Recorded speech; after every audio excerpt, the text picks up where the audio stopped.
오늘 하나님의 말씀은 고린도전서 15장 42절부터 53절까지입니다.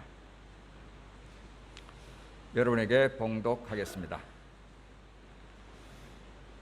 42절부터입니다. 죽은 자의 부활도 그와 같으니 썩을 것으로 심고 썩지 아니할 것으로 다시 살아나며, 욕된 것으로 심고 영광스러운 것으로 다시 살아나며, 약한 것으로 심고 강한 것으로 다시 살아나며, 육의 몸으로 심고 신령한 몸으로 다시 살아나나니, 육의 몸이 있은즉 또 영의 몸도 있느니라.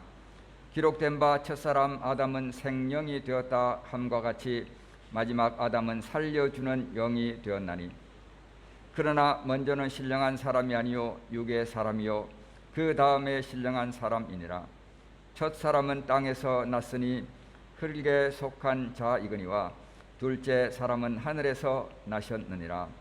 무릇 흙에 속한 자들은 저 흙에 속한 자와 같고 무릇 하늘에 속한 자들은 저 하늘에 속한 이와 같으니, 우리가 흙에 속한 자의 형상을 입은 것 같이 또한 하늘에 속한 이의 형상을 입으리라.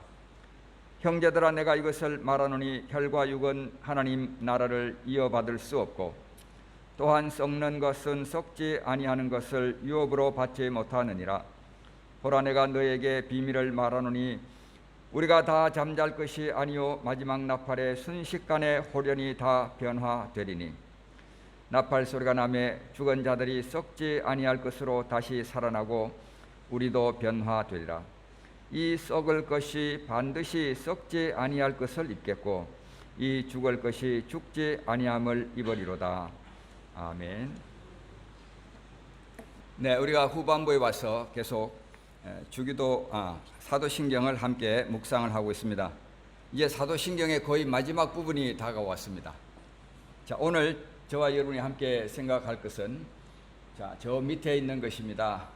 몸의 부활과 영생을 믿습니다. 이제 딱 한 가지가 남았습니다. 오늘 지나고 나면 딱 한 가지가 남게 됩니다.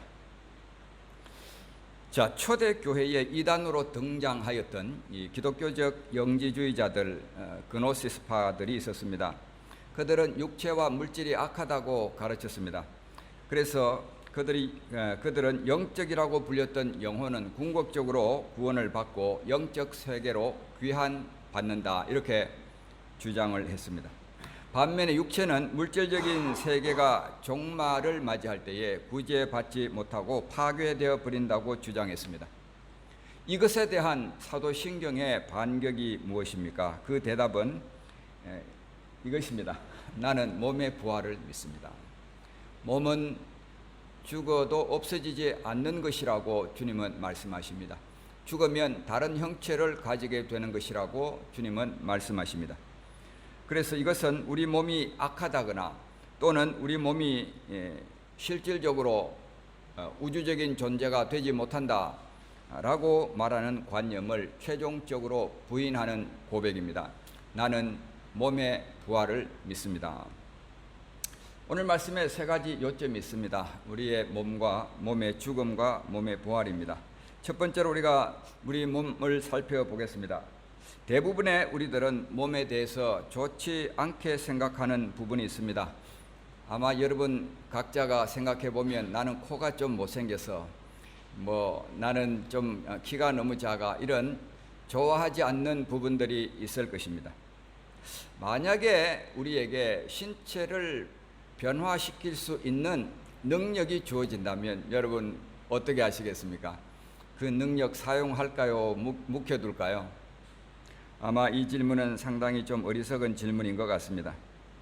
자, 그런데 능력을 쓸 것인가 말 것인가가 아니고, 이 능력을 사용해서 단순히 수정하고 말 것인가, 아니면 완전히 개조하고 변신할 것인가. 여러분은 어느 쪽이십니까? 아마 주님 죄송합니다, 다시 시작하겠습니다, 이렇게 하시는 분들이 꽤 많이 있으리라고 생각을 합니다. 피부는 백이처럼 흰색, 그리고 키는 180cm, 얼굴은 소녀시대 유나가 되거나 아니면 방탄소년의 지민이가 되거나 이렇게 아름답고 멋진 그런 사람들로 우리를 바꾸고 싶은 그런 마음들이 있을 것입니다. 자, 그렇게 되면 어떻게 될까요? 이제 하루를 지나고 나면 그 다음날 아침에 인사하는데 안녕하세요 하면 누구시더라 이렇게 이제 사람을 못 알아보는 해프닝이 생길 것입니다. 그런데 중요한 것은 우리가 아무리 멋있고 아무리 예뻐도 늙어간다는 것입니다. 20대 때 팔팔하고 이쁘고 멋있고 주름 없고 그러던 것이 언제까지나 계속 가는 것이 아니고 늙어가게 되어 있습니다. 여기에 나오는 분들은 세계적으로 유명한 분들입니다. 그런데 이분들도 세월을 비껴갈 수가 없습니다. 나이가 들게 되면 기력이 쇠합니다. 주름이 얼굴에 늘어가게 됩니다. 눈밑이 처지게 됩니다. 눈은 침침해집니다. 근육도 처지고 불필요한 곳에 살이 찌게 됩니다. 이가 주저앉고 등이 굽게 됩니다. 관절은 닳고 삐거덕거리게 됩니다. 자, 늙어가는 증상들이 여러 가지가 있습니다. 우리 주변에서 볼 수 있는 것들을 제가 좀 얘기를 드리면 이렇습니다. 거울을 닦는 것을 싫어합니다. 그러면 늙어가는 증거입니다. 왜냐하면 거울이 너무 깨끗하면 주름이 자꾸 보이니까 좀 더러운 게 낫다 이러고 거울을 닦지 않으면 우리는 좀 늙어간다는 증거입니다. 치매기가 있는 것처럼 행동하면 만사가 용서된다는 지혜를 얻게 됩니다. 그것도 늙어가는 증상 중에 하나입니다. 자, 말다툼이 생기면 너 늙어봤냐? 나 젊어봤다. 이렇게 대드는 현상들이 생기기도 합니다. 자고 있으면 다른 사람들이 죽은 줄 알고 깜짝깜짝 놀라는 일이 생깁니다. 서양 사람들은 그 늙어가는 증거 중에 하나를 스테이크를 입으로 베어 물면 이가 안 나온다, 이가 빠지고 안 나온다 이런 농담들을 합니다. 흔들 의자에 앉아가지고 흔들 수가 없다. 그 늙어가는 증상 중에 하나다고 얘기합니다. 왜냐하면 어지러우니까 흔들 의자에 앉아도 흔들 수가 없는 그러면 늙어가는 증거입니다. 나이가 들면 건강에 대한 관심이 증가합니다. 제가 사는 동네에 지금 코로나 때문에 이제 그런 분들이 좀 잘 안 보이기는 한데 코로나 전에 아줌마 부대가 있었어요. 나이가 많이 드신 분들. 그런 분들이 3명, 4명씩 짝을 지어가지고 그룹을 지어서 그 앞에 그 도로 한 100m에서 150m 될라나요? 그 길을 계속 왔다 갔다 합니다. 그 단지 주위를 갖다가 계속 걷는 그런 분들이 있어요. 젊은 사람들이 그렇게 열심히 운동하는 거 제가 잘 못 봤어요. 자, 그래서 나이가 들면 다이어트와 운동에 많은 관심을 가집니다. 지방과 단백질은 유지하면서 탄수화물이 적은 그런 음식들을 먹으려고 노력을 합니다. 그래서 심지어는 저탄수화물 아이스크림도 나왔습니다. 저탄수화물 코카콜라도 나왔습니다. 저탄수화물 피자도 나왔습니다. 여러분 그거 아시는지 모르겠습니다. 또 걷기 운동과 자전거 타기 운동 등등 운동들을 많이 합니다. 그리고 옷에도 신경을 쓰는데요. 젊을 때는 그냥 1,000원짜리 뭐 아무거나 사서 입어도 예뻤는데 제 나이가 들면 다른 사람에게 보이면 민망한 그런 부분들을 잘 가릴 수 있는 옷들을 찾게 됩니다. 이런 것들이 다 나이가 드는 현상들입니다. 그런데 중요한 것은 무엇을 먹든 또 어떤 운동을 하든 간에 우리는 늙어간다라는 사실입니다. 그 피할 수 없는 사실입니다. 우리 몸은 영구히 가지 못합니다. 뭐 저칼로리, 저탄수화물 음식을 아무리 잘 섭취해도 건강식을 아무리 잘 해도 몸은 늙어가게 되어 있습니다. 그래서 첫 번째 요지는 이겁니다. 우리 몸은 하나님이 주신 선물입니다.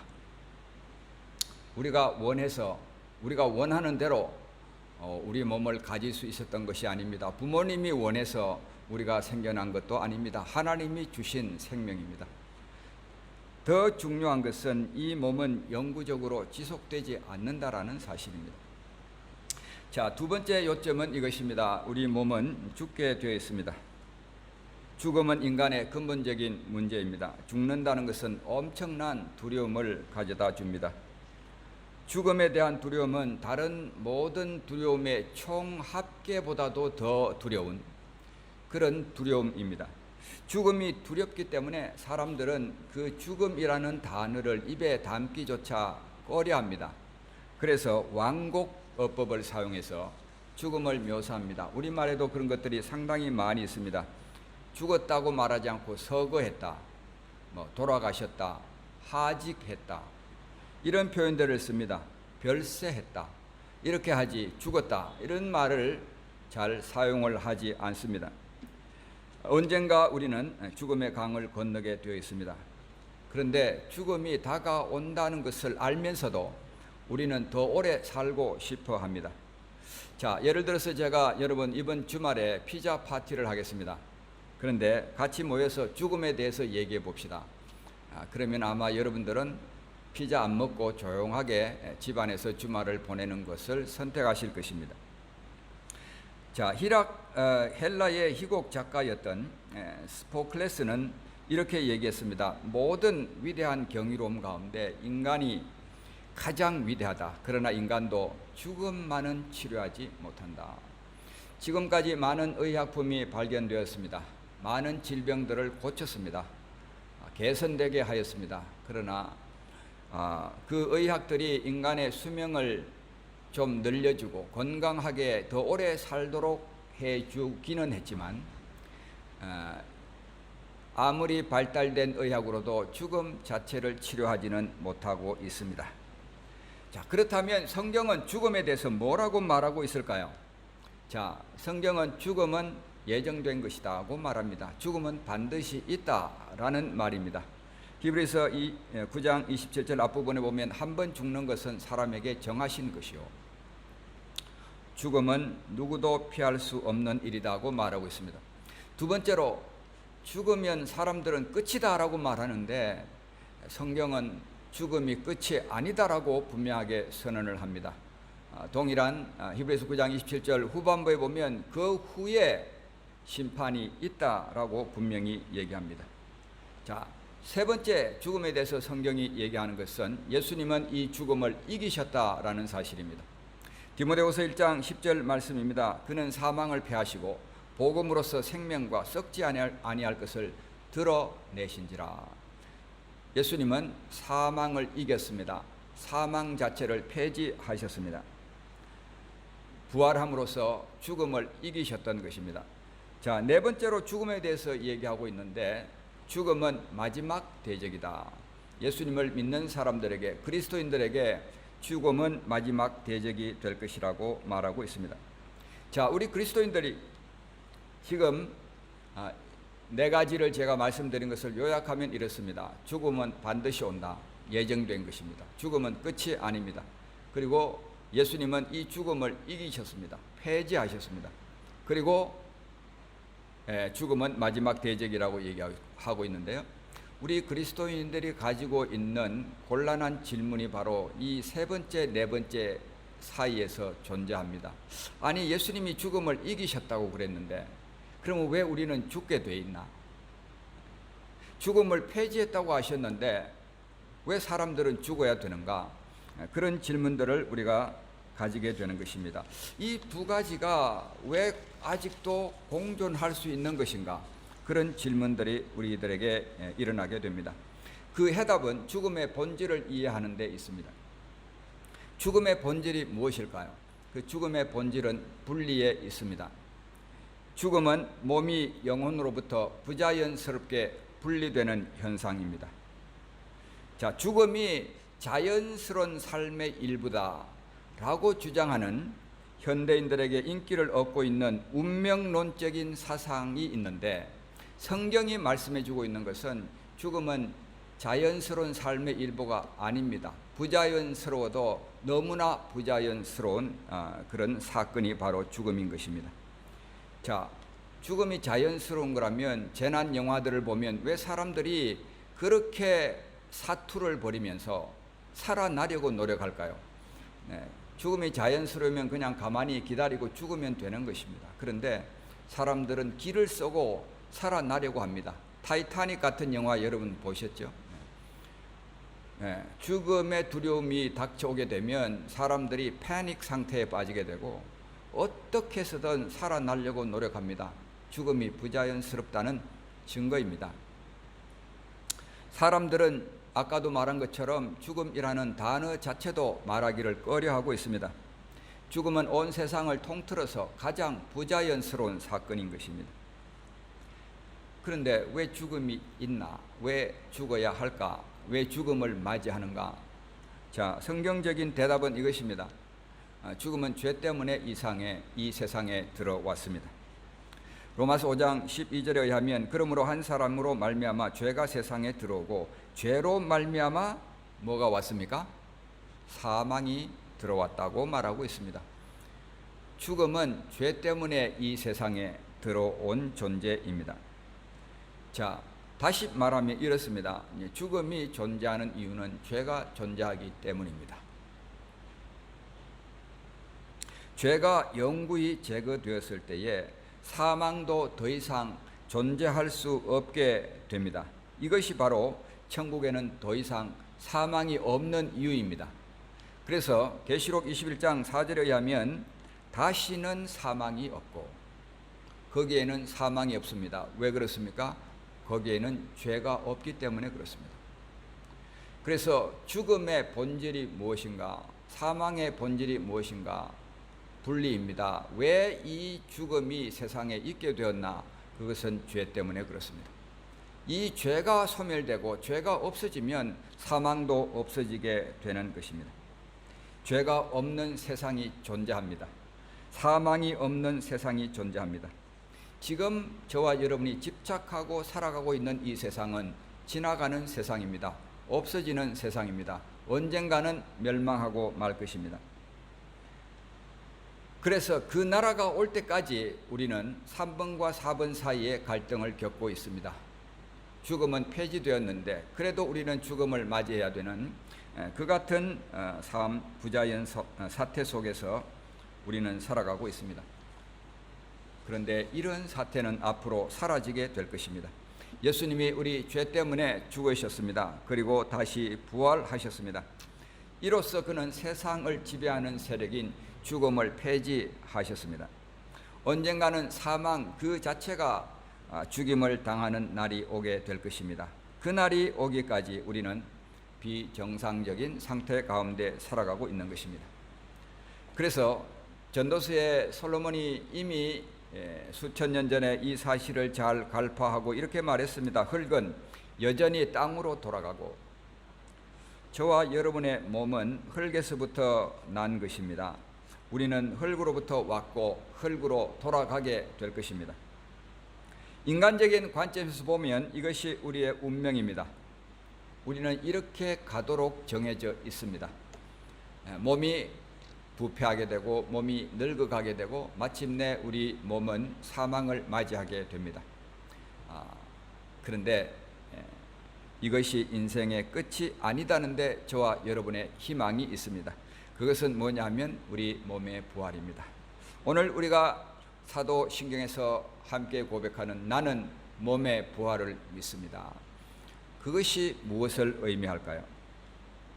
죽음이 인간의 근본적인 문제라면 그것에 대한 성경의 해답은 도대체 무엇일까요? 자, 그것이 바로 해답이 여기 있습니다. 몸의 부활입니다. 우리 몸은 사라지고 없어지는 것이 아니라 다시 살아나게 된다. 다른 형체로 다시 살아나게 된다. 그래서 오늘 저와 여러분이 함께 읽었던 이 고린도전서 15장에는 부활에 대해서 적어도 세 가지를 우리들에게 말씀해 주고 있습니다. 첫째, 이 부활은 순식간에 일어나게 된다라는 사실입니다. 고린도전서 15장 51절입니다. 마지막 나팔에 순식간에 홀연히 다 변화되리니, 이 말씀은 순식간에 홀연히 변화된다고 합니다. 한순간에 죽은 자들이 땅에 묻혀 있는 것을 우리가 보게 됩니다. 그러나 그 다음 순간 그들은 다시 살아나게 됩니다. 부활은 몇 날 며칠을 두고 점진적으로 서서히 일어나는 일이 아니라 한눈을 팔면 그것을 놓칠 만큼 순식간에 일어나는 사건이라고 말씀하고 있습니다. 그리고 두 번째는 이 부활에 대해서 부활은 예수님이 오실 때 일어난다고 성경은 증언하고 있습니다. 51절 말씀에 그 후반부에 보면 마지막 나팔에 순식간에 호련히 다 변화되리니라고 말하고 있습니다. 이 마지막 나팔은 무슨 나팔일까요? 이것은 데살로니가 전서 4장 16, 17절이 좋은 주석을 제공하고 있습니다. 거기에 보면 하나님의 나팔 소리로 친히 하늘로부터 강림하시리니 이 나팔 소리는 예수님이 오실 때에 천사들이 부는 나팔 소리다. 그래서 이것을 갖다가 트럼펫 콜이라고 합니다.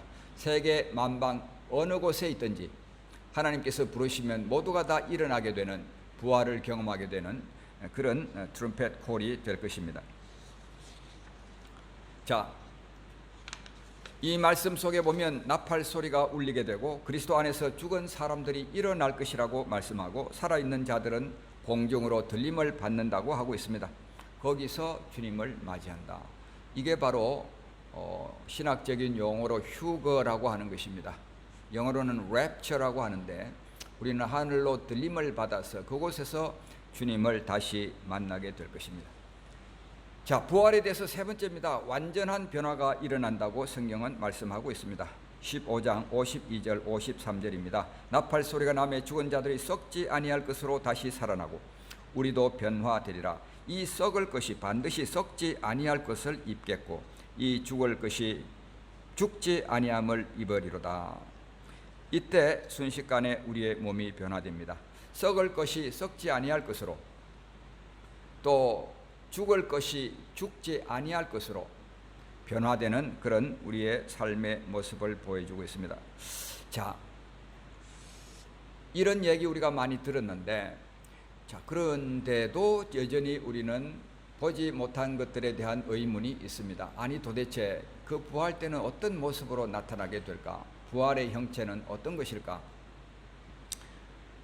사도 바울 당시에도 이런 질문을 하는 사람들이 많이 있었습니다. 그래서 사도 바울은 고린도전서 15장 35절부터 37절까지 누가 묻기를 죽은 자들이 어떻게 다시 살아나며 어떠한 몸으로 오느냐라고 하고 있습니다. 자, 이 궁금증에 대해서 성경이 주는 해답이 있습니다. 이것 좀 이해하려고 그러면 전원으로 가야 된다, 밭으로 가야 된다, 땅으로 가야 된다, 흙으로 가야 된다 라고 말하고 있습니다. 자, 그 다음에 나오는 게 그런 얘기입니다. 내가 뿌리는 씨가 죽지 않으면 살아나지 못하겠고 또 내가 뿌리는 것은 장래의 형체를 뿌리는 것이 아니요 다만 밀이나 다른 것의 알갱이 뿐이로되. 자, 거기서 씨가 어떻게 자라는지, 씨가 변하여서 어떤 결과물이 나오는지에 대해서 살펴보는 것이야말로 이 부활을 잘 이해할 수 있는 요지다라고 성경은 말하고 있는 것입니다. 우리가 심는 씨앗은 나중에 추수하게 되는 열매와는 전혀 다른 종류의 것입니다. 그런데 그것을 땅에 심고 흙으로 덮고 물을 주고 거름을 주고 그리고 일정 기간 동안 자라는 것을 기다리면 그 다음에는 놀라운 것을 우리가 보게 되어집니다. 눈으로 관찰할 수 없는 그런 과정들을 거쳐서 씨는 죽고 그 자리에서 땅을 뚫고 새로운 생명이 솟아나오게 되는 것입니다. 그리고 이것이 자라서 마침내 열매가 맺히게 되고 추수를 하게 되는 것입니다. 자, 여기 작은 도토리 알이 하나 있습니다. 손 안에 이것을 놓고 관찰해 보십시오. 도토리를 잘라본다면 그 안에는 도토리 나무를 찾아볼 수가 없습니다. 아주 작은 나무의 흔적도 이 도토리 안에는 들어있지가 않습니다. 그런데 이것을 심고 그냥 자라도록 기다려보면 한 50년 후에 보면은 이 보잘것없는 시작이 엄청나게 큰 나무를 만들어낸다는 것을 보게 될 것입니다. 이 도토리 하나가 얼마나 큰 나무가 되는지, 가지가 뻗고 하늘을 향해서 솟아나고 그리고 하늘을 가릴 만큼 엄청난 둘레를 자랑하는 나무로 변했습니다. 자, 도토리 나무, 이 상수리 나무라고도 하는데 이 도토리와 상수리 나무를 같이 옆에 놓고 비교를 해보면요, 제가 저 그림을 저기다 붙였는데 저 도토리가 사실은 저거보다 더 작아야 돼요. 근데 저거보다 더 작게 하면 비교할 수가 육안으로 비교할 수가 없을 것 같아서 저 도토리를 좀 키워놨습니다. 자, 우리가 보기에도 이거 도토리하고 이거하고는 정말 비교가 안 되는 것입니다. 저 작은 씨앗에서 어떻게 저렇게 큰 나무가 나올 수가 있을까? 우린 상상하기가 어려운 것입니다. 아마 저것을 전혀 처음 저렇게 된다는 것을 전혀 몰랐다가 저것을 알게 된다면 정말 놀라운 사실이 될 것입니다.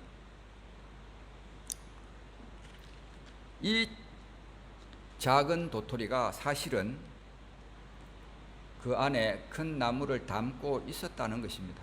저 큰 나무는 도토리 알 하나 속에 이미 담겨져 있었다는 사실입니다. 그래서 이것이 알맞은 때가 되고 이것이 알맞은 장소를 만나게 될 때에, 땅에 심기게 될 때에 저 작은 도토리는 자기보다도 수억 배가 큰 그런 큰 나무를 생산하게 된다는 사실입니다.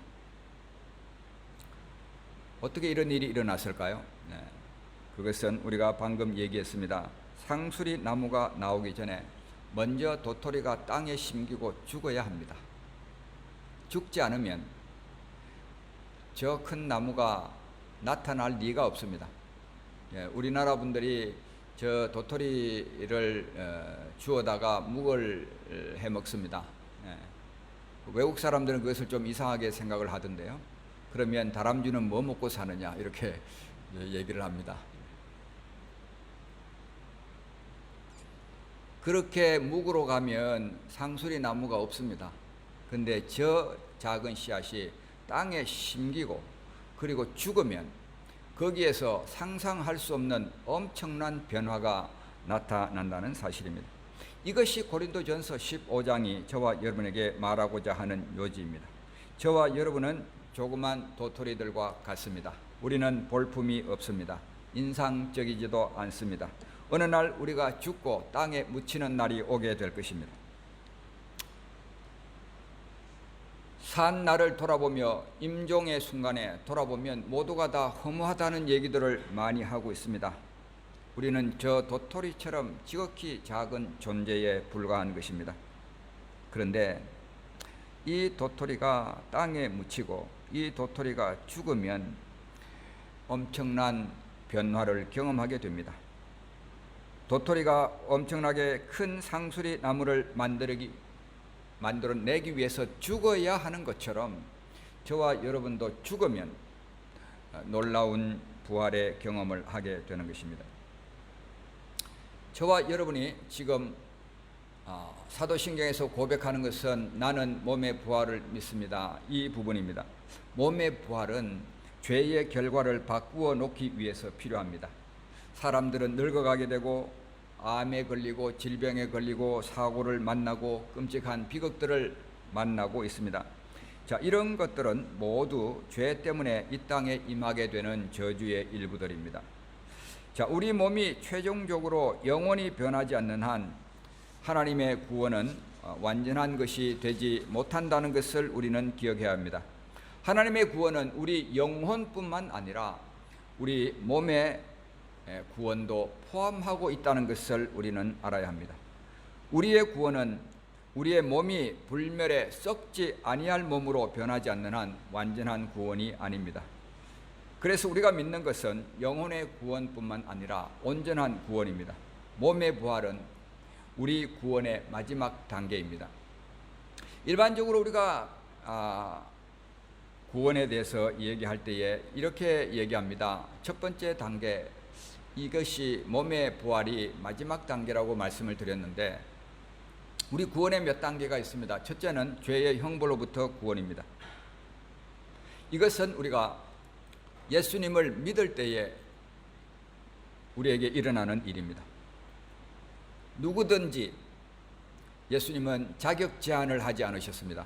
누구든지 큰 자든 작은 자든 젊은 자든 늙은 자든 부자든 가난한 자든 죄인이든 선인이라고 생각하는 사람이든 누구든지 예수님이 나를 위해서 십자가에 죽어 주셨다라는 사실을 인정하고 마음으로 믿고 입으로 고백하는 사람들은 하나님의 자녀가 되는 권세를 주셨습니다. 그들은 앞으로 영원히 죄의 형벌로부터 구원을 받게 되는 것입니다.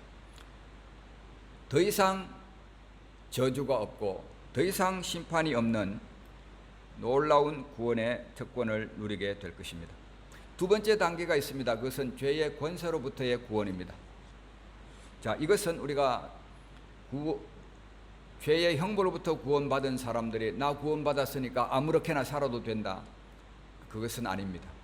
정말 우리가 예수님의 은혜를 경험했다면 아무렇게나 살다, 이런 것은 말이 안 되는 얘기입니다. 그 죄 때문에, 나 죄 때문에, 내가 지은 그 죄 때문에 예수님이 어떤 형벌을 받았는지를 정말 우리가 깊이 이해한다면 죄를 떠나는 삶을 살아야 합니다. 하나님의 DNA가 우리 속에 심겨졌다면 우리는 하나님을 닮아가는 사람들이 되어야 합니다. 그래서 이 두 번째 단계는 성화의 단계라고도 우리가 말하는데, 죄가 우리를 눌러오는 그런 상황에서 죄를 이기고 승리하는 그런 삶을 살아가는 것입니다. 그 요체는 바로 성령님께 있습니다. 저와 여러분에게 믿음의 삶을 충분히 살아갈 수 있도록 조력자로 하나님은 성령을 보내주셨습니다. 도와주세요 라고 하기만 하면 24시간 곱하기 7 언제나 우리들의 변호인이 되시는 성령님이 우리 안에 함께 거하고 계십니다.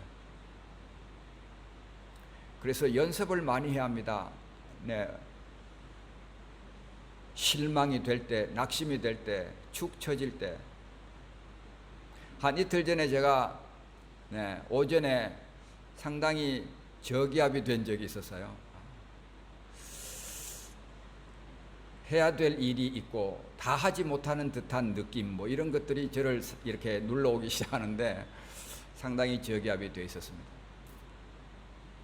우리는 감정의 요동을 경험합니다. 하루에도 수십 번씩 그런 것을 경험합니다. 죄의 유혹도 자주 받게 됩니다. 그럴 때 성령님 도와주세요. 나 지금 마음이 너무 어렵습니다. 도와주세요. 올바른 생각의 방향이 무엇일까요, 주님? 그렇게 우리는 모든 상황들을 주님께 물어보는 것이 필요합니다. 성령님에게 그 해답이 있습니다. 성령을 좇아 행하라. 그리하면 육체의 욕심을 이루지 아니하리라. 주님의 말씀입니다. 세 번째 단계의 구원은 죄의 존재로부터 구원입니다. 이것은 예수님이 다시 오심으로 우리 몸이 변화될 때에 우리가 경험하게 될 것입니다. 더 이상 죄가 없는 곳에서 우리가 살아갈 수 있는 놀라운 특권을 만나게 되는 것입니다. 믿고 죽은 자들은 영원한 존재로 다시 살아납니다. 죽음은 결코 마지막 말이 되지 못합니다. 몸의 부활은 하나님께서 우리를 구원하실 때에 우리의 전 인격, 즉 영과 혼뿐만 아니라 몸도 다 구원해 주신다고 믿는 것을 말하는 것입니다. 이것은 우리가 주 안에서 죽은 사랑하는 사람들을 다시 보게 된다는 것을 또한 의미합니다. 이것이 우리가 죽음에 대해서 보는 관점을 다 바꾸어 주는 일입니다. 우리가 하나님께서 말씀해 주신 것을 정말 믿는다면 두려워할 이유가 없습니다. 우리는 다시 만날 수 있는 사람들이기 때문에 그렇습니다. 죽음은 완전히 패배했고, 따라서 죽음의 순간은 예수 그리스도 우리 주 안에서 승리의 순간이 되었습니다. 죽는 순간 우리는 주님과 함께하는 사람들이 된 것입니다. 죽음은 믿음으로 예수님과 연합된 사람들의 몸에 손을 댈 수 없는 것입니다. 이것이 바로 우리가 고백하는 의미입니다. 저와 여러분이 나는 몸의 부활을 믿습니다. 무엇을 믿는다는 것입니까? 우리는 온전한 구원을 믿는다는 것입니다.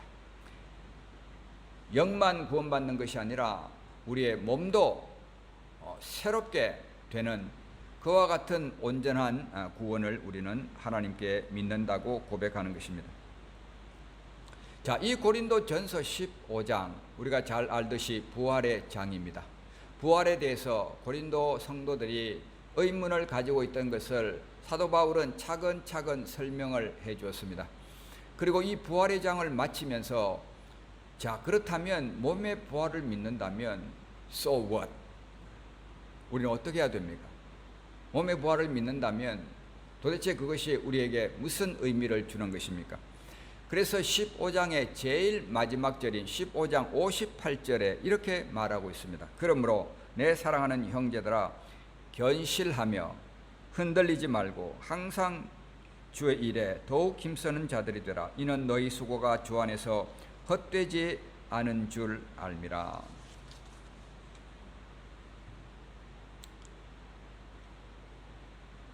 우리 몸이 부활한다는 것을 상세하게 설명하고 난 다음에 사도 바울은 지금 이 말씀 속에서 세 가지를 격려하고 있습니다. 첫 번째, 견실하라고 했습니다. 견고하라. 무엇에 견고해야 될까요? 우리가 믿는 바에 견고해야 됩니다.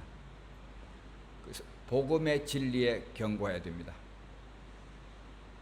예수님을 통해서 그를 믿는 사람들은 영원한 생명을 얻게 된다는 그 진리, 그 복음, 그것에 우리는 흔들리지 말아야 되는 것입니다. 어떤 사람들이 예수님이 언제 오느냐, 지금 우리가 기다려도 너무 오래 기다렸다, 진짜로 오실 것인가? 이 부활이라는 것, 재림이라는 것, 너무나 큰 주제입니다. 그래서 사탄은 이런저런 모양으로 이 믿음을 흔들려고 하고 있습니다. 그래서 우리나라에서 한때 몇 년, 몇 월, 며칠에 예수님이 오신다라고 했던 그런 집단이 있었습니다. 그런데 그들이 말한 것이 사실이 아니다는 게 판명이 되고 말았습니다. 문제는 그런 것들 때문에 재림이라는 것을 지금 가르치는 교회들이 별로 없다는 얘기예요. 주님이 다시 오시는데 그것에 대해서 준비해야 된다는 것에 대해서 별로 말을 못하는 것이 아닌가 하는 생각을 하게 됩니다. 우리는 그러므로 내 사랑하는 형제들아, 견실하며 견고해야 합니다. 우리가 믿는 바에 견고해야 됩니다. 우리가 믿는 진리에 견고해야 됩니다. 내가 믿은 그 복음에 견고한 삶을 살아가는 것이 필요한 것입니다. 두 번째로, 흔들리지 말고 라고 했습니다. 무엇에 흔들리지 말아라는 것일까요? 그것은 우리가 가지고 있는 소망입니다. 주님은 다시 오신다.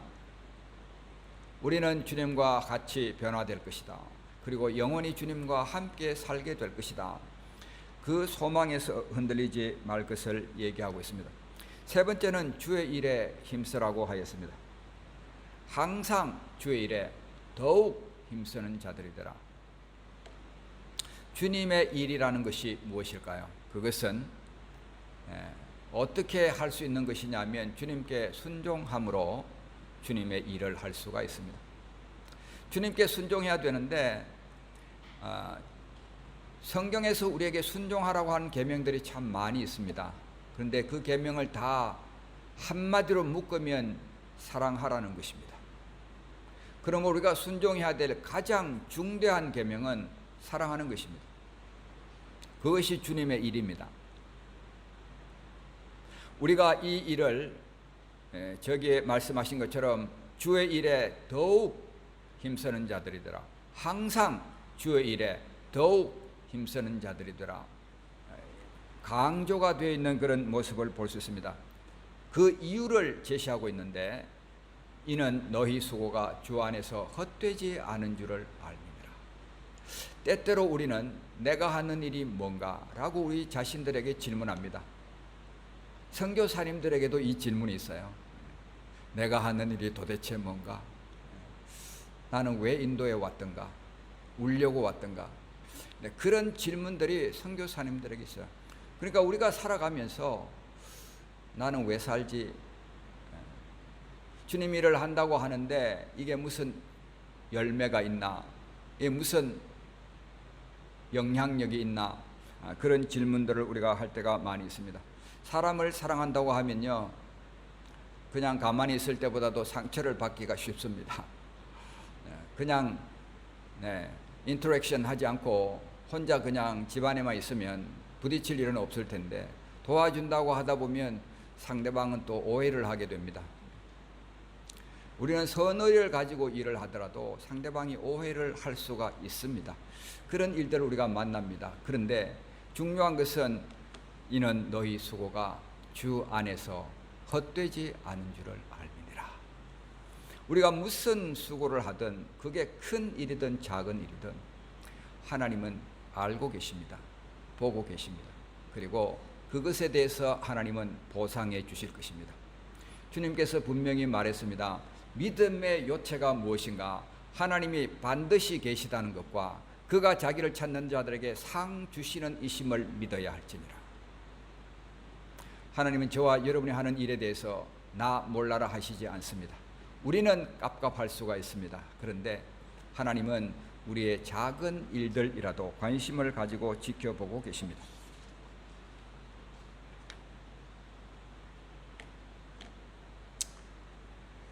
사랑하는 성도 여러분, 말씀을 오늘 맺도록 하겠습니다. 나는 몸의 부활을 믿습니다. 그 고백은 우리가 주님께서 온전하게 우리를 구원해 주신다는 것을 믿는 것입니다. 우리 육체는 썩어 없어지는 것이 아닙니다.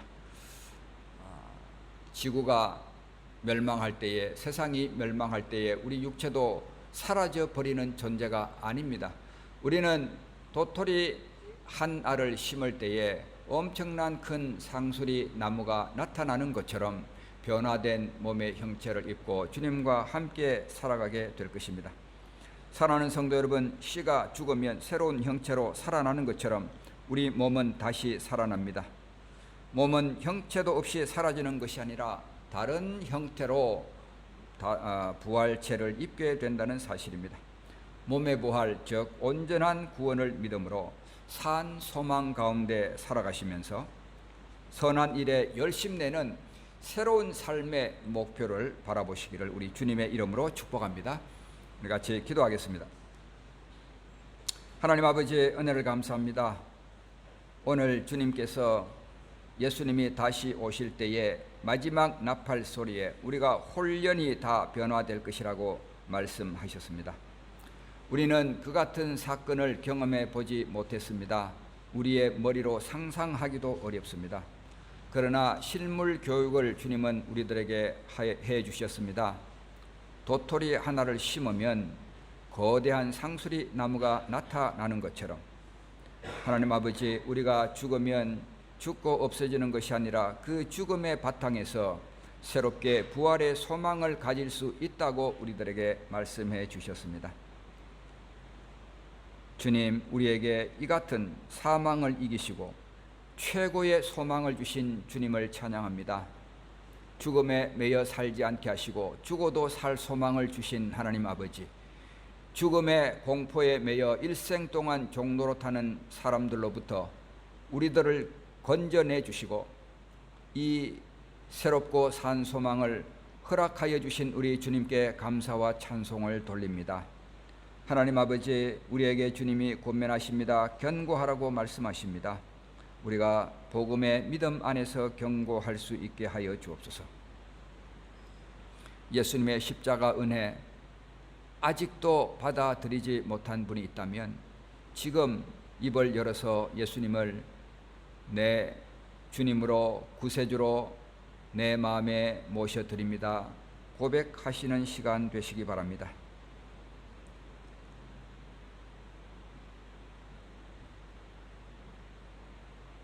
그 주님을 만나야 우리가 살 소망이 있습니다.